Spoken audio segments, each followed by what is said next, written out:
Hello there guys, welcome to the channel Talking with Jay Spring. I'm your host Jay, giving you a video on the channel today. Hello there guys, and welcome to the journey to X-Men Dark Phoenix. And this is the third movie review of this journey. And this is X-Men The Last Stand movie review. Hopefully you guys enjoy this. If you simply do, smash that thumbs up, let me know you're enjoying the content. Comment your thoughts and ratings down below please, and let me know your thoughts as a whole. I'd love to get into a conversation down there please. As well as, don't forget guys to subscribe and hit that bell for much more on the channel. We also have Sunday's upload guys, X-Men Origins Wolverine movie review. So if you're interested in any of the X-Men stuff, join me on this journey. You ain't going to want to miss it. And if you've missed the journey so far, X-Men 1 and X-Men 2 are in a playlist. Link in the description, annotation at the end of it, and a card above my head. It will take you to the Journey to X-Men Dark Phoenix playlist, and you can enjoy the content on there as well as already the stuff all on the channel. There's other reviews, reactions, as well as ranking videos, which you aren't going to want to miss when it comes to movies and TV series. So stay tuned for Sunday's upload. I may upload tomorrow as well, so stay tuned and just keep an eye on the channel. And thank you very much guys for all your support, and let's just jump straight into this movie review. X-Men The Last Stand. This is directed by Brett Ratner, not Bryan Singer. He's stepping down the role for doing a Superman movie. And this is a fantasy sci-fi movie around 1 hour 44 minutes long, released in May 2006. The human government develops a cure for mutants. Jean Grey becomes a darker and uncontrollable persona called the Pheonix, who sides with Magneto, causing an all-out battle between the X-Men and the Brotherhood. Let's jump straight into the good points. Now, Brett Ratner, for me, done a good or decent job when it comes to directing this movie. With the time period he had, obviously Bryan Singer leaving at a crucial time for the third movie of this franchise, the X-Men, after doing two great movies from X-Men 1 and 2.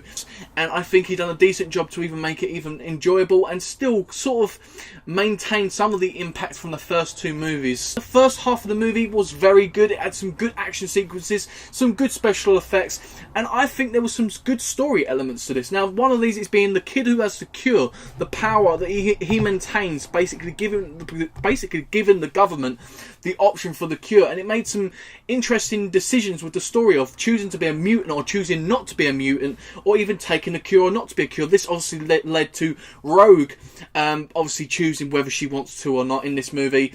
Some of the interaction between some of the characters that we've grown to know and love, and some of the new characters introduced into this movie. The main ones for me was between Logan and Scott. They had a really powerful moment when Scott was leaving, and they had a really brotherly sort of type moment, and Logan basically trying to tell Scott, come on, we should be facing this, Jean's gone and stuff like that. And Scott turns around and says, not everybody heals as quick as you do, Logan. Really good line there, and just a really good confrontation. And I really like the interactions between Logan and Jean when Jean comes back as well in this movie.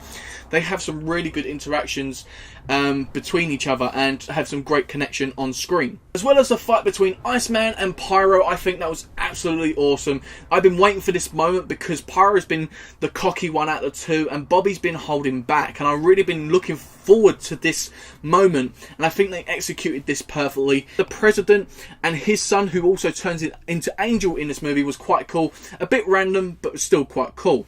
The movie had some awesome performances, as did the other movies. Now, the first one is definitely Hugh Jackman again, playing as Logan and Wolverine, the main man for me. He just absolutely just smashes it. He's the one that carries this movie from being terrible to even borderline good, borderline whatever. He just really makes this movie something special. Now, it's his interactions with everybody, it's his fight scenes with everybody, and stuff like that. It's his moments for me that really were enjoyable, and Hugh Jackman deserves a lot of credit, especially for this movie. Then we have Halle Berry playing as Storm. I think she had a bigger role in this movie, taking over from Charles Xavier. Obviously, in this movie, Charles Xavier sacrifices himself in this movie, and I think Storm does a great job of filling that spot. She's sort of like the teacher taking over, and there was actually a segment between Charles and Storm, and you actually get the little conversation between them, and Charles says, I was actually looking for Storm, like you, to take over when I finished, sort of thing. And I felt that was a great moment, and I think that she had some very good confrontations, obviously with Wolverine in the beginning when he was supposed to be teaching the students. She just had a bigger role, which was so more enjoyable, because I've always wanted Storm to have a big role in an X-Men movie. Famke Janssen playing as Jean and Phoenix, absolutely awesome. probably underrated in my opinion. I think she completely smashes this performance. Now, in my opinion, her performance in X-Men 1 was okay. In X-Men 2 was a little bit of a step upwards, and this one just took it to a whole new level. For this movie, her and Wolverine and Storm were the main three for me. I think they really made this movie very good, and I think her playing as the Phoenix side of things, the darker role, just made it that whole lot better, because of the story that happened beforehand. We know and love her as Jean, and we see the story in this movie as well.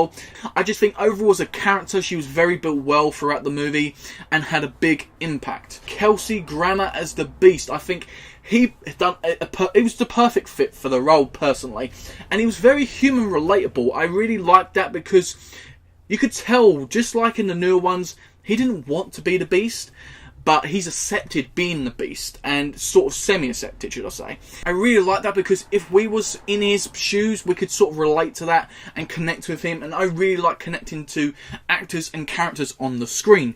Now, some honourable mentions I wanted to quickly go through was Ellen Page playing as Kitty and Shadowcat. I think she was quite good in this movie. Her connection with Bobby, her connection as a whole with the group, I think she had a great role in this movie.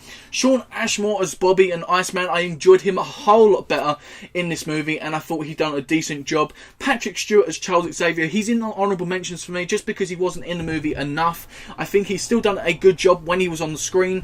Ian McKellen as Magneto. Now, I put him in the honourable mentions. He was in the movie quite a lot, but you'll understand when I go into my bad points.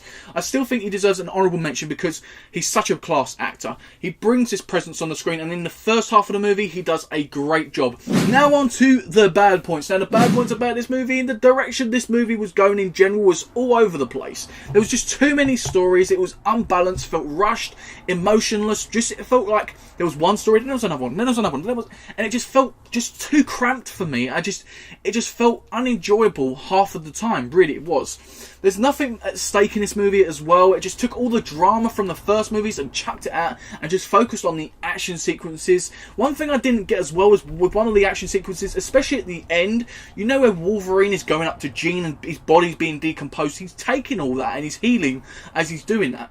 Why didn't she just use her telekinesis to push him away? She'd done that earlier on in the movie. It just sort of felt like she wanted to die in a way, but they didn't make it feel that way. It just felt very stupidly done in a way. That's how it come across to me anyway. Some of the new villains in this movie, they have Magneto joins a group and tries to get more people to join the Brotherhood, and these new villains don't really get a lot of spotlight. They don't feel impactful enough coming onto the screen, making a statement. I barely remember half of them now, even reviewing it a day after. Talking about villains, guys, Vinnie Jones as Juggernaut was absolutely awful. Poor decision making on making him the Juggernaut. The lines that this guy had, it just everything in general. I think the only decent sort of scene that we could pick out with Juggernaut was when he was chasing Kitty or Shadowcat and obviously the boy with the powers of the Cure.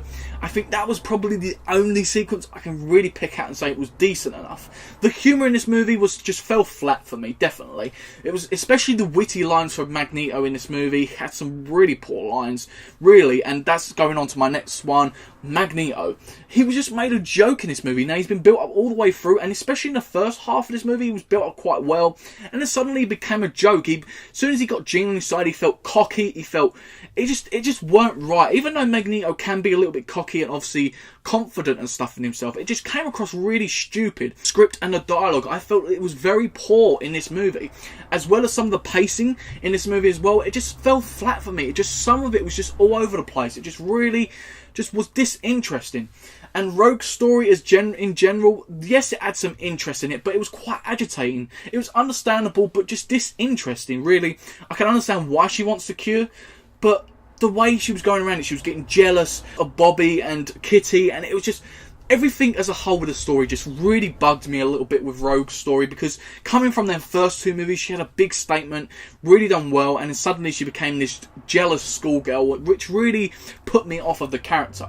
Now, the killing of Scott and Cyclops is a massive, massive bad point for me, because it didn't make an impact enough. Scott and Cyclops is a big character, especially coming from the second movie.